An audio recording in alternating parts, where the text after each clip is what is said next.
looking at another week. Let's look ahead. Let's see what's coming up this Sunday. Remember, we're in the unit entitled Finding Meaning, Wisdom from Ecclesiastes. We're in lesson number 4. It's called The Problem with Work. It's out of Ecclesiastes chapter 2, verses 18 through 23, and chapter 3, verses 9 through 13. And the point of the lesson is our work gains meaning when it's done to honor Christ. Can you imagine Solomon being a participant in a science fair, and his hypothesis that he's going to prove is, I'm going to set out to prove what brings lasting satisfaction in this life. Experiment number one, I tested pleasure and it failed. And so experiment number 2, we tested wisdom and it failed. And now we're on to experiment number 3 this week, and that's work. And we're looking to this week at work and why work does not bring ultimate satisfaction. So the lesson title, of course, is The Problem with Work.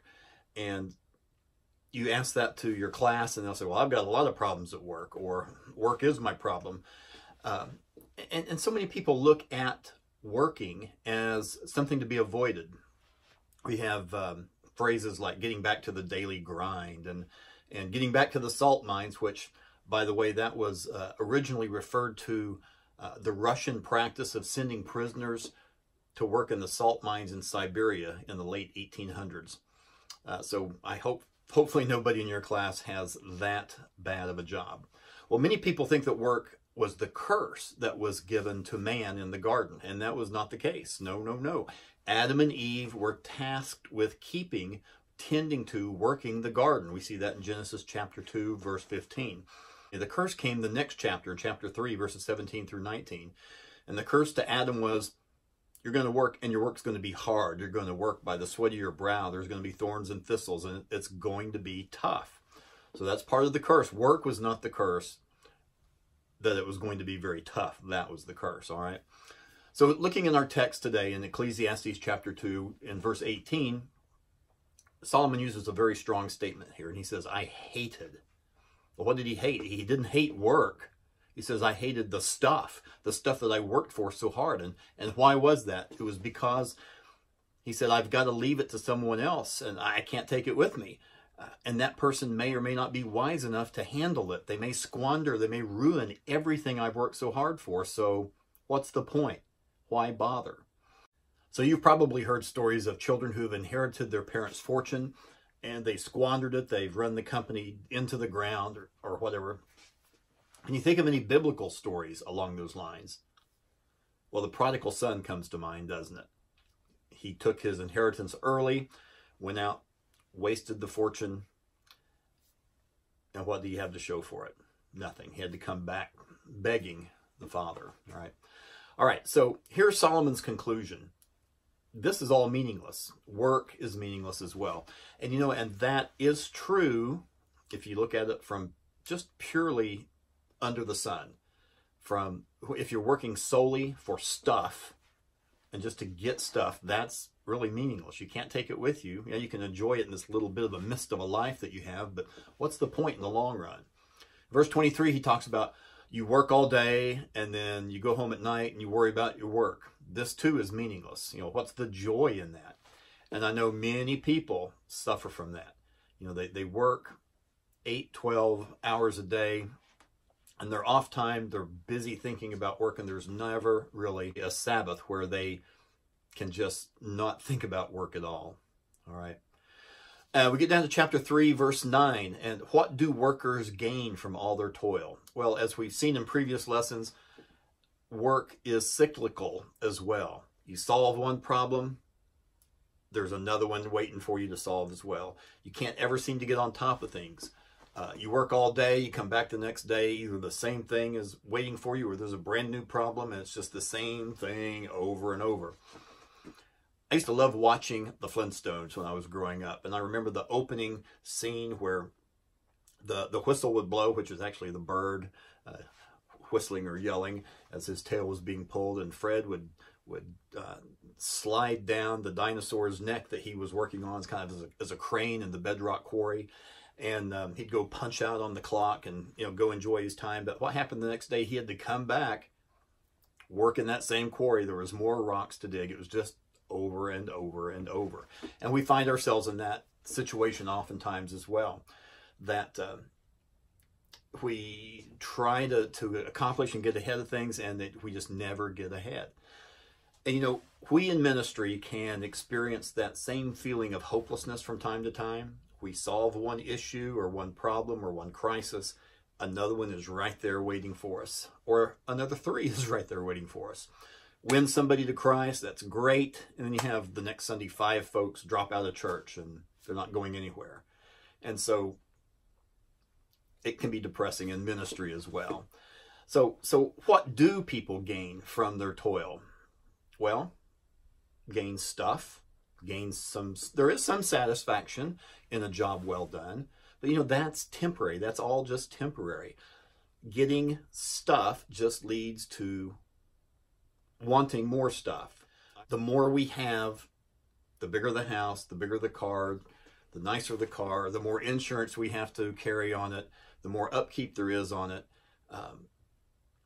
There's some legitimacy to this move of current move to smaller houses and a simpler lifestyle. That has some merit to it, because just getting stuff for the sake of stuff, it does not bring ultimate satisfaction.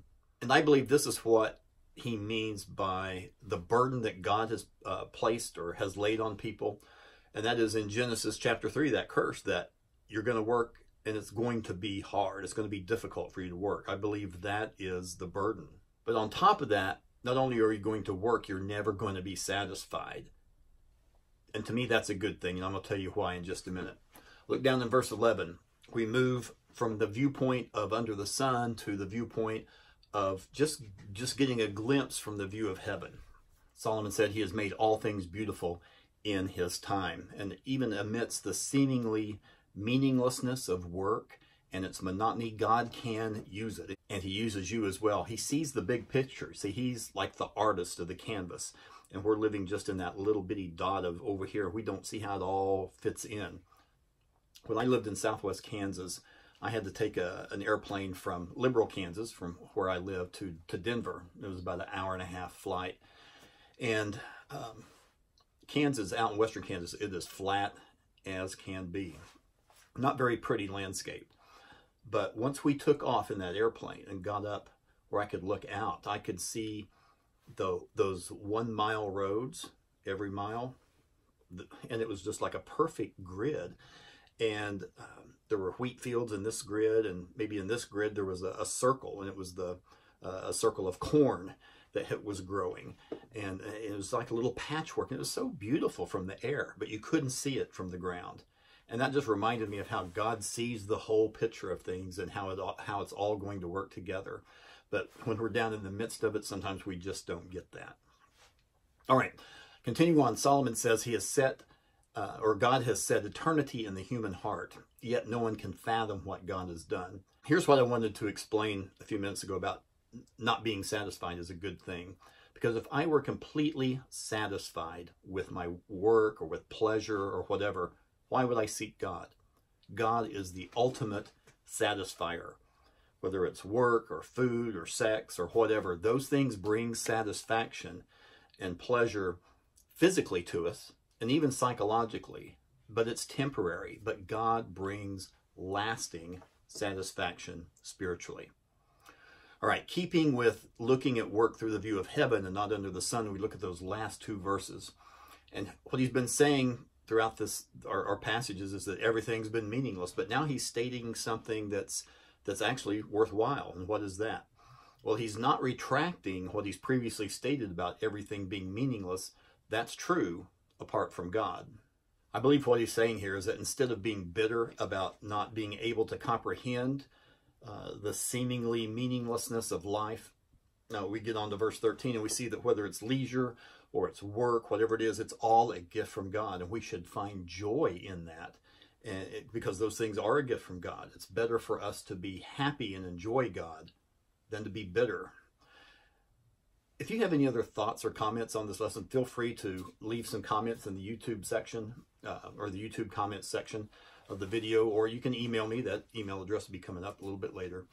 So when you're at work, don't be that bad employee, the griping person.